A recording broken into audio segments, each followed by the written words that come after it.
Polda Banten menggerebek ruko pembuatan oli palsu di wilayah Kabupaten Tangerang, Banten.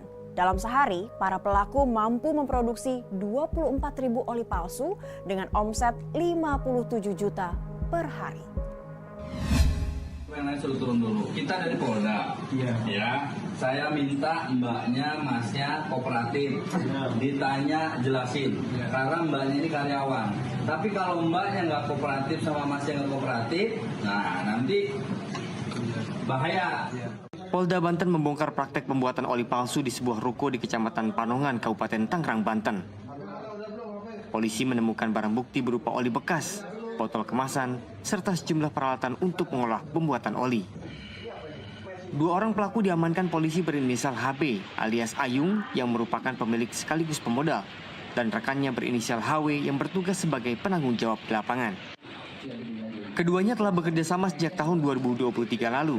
Dalam sehari mereka mampu memproduksi oli palsu sampai 24.000 botol dengan omset 50 juta rupiah per hari. Modus para pelaku memproduksi oli palsu adalah dengan mencampur bahan baku oli dengan pewarna agar menyerupai oli asli. Oli-oli palsu ini kemudian dipasarkan ke wilayah Banten sampai ke Kalimantan. Terus yang kedua, mereka melakukan produksi oli ini dengan membeli oli dari salah satu perusahaan.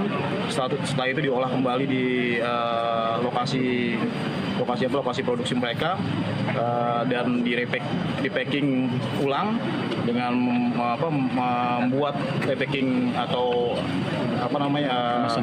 merek-merek oli yang terkenal di pasaran. Setelah itu diperjualbelikan melalui distributor yang ada di sekitaran wilayah Banten sampai dengan ke wilayah Kalimantan. Untuk omset, jadi per hari mereka bisa memproduksi sebanyak 24.000 liter. 24.000 liter ini dibagi dalam per liternya satu botol, sehingga kalau dikalikan mereka satu botol itu dengan harga diperjualbelikan sebesar 24.000, mereka dalam sehari itu bisa menghasilkan kurang lebih 57 juta. Masyarakat diminta hati-hati saat membeli oli kendaraan karena bisa merusak mesin.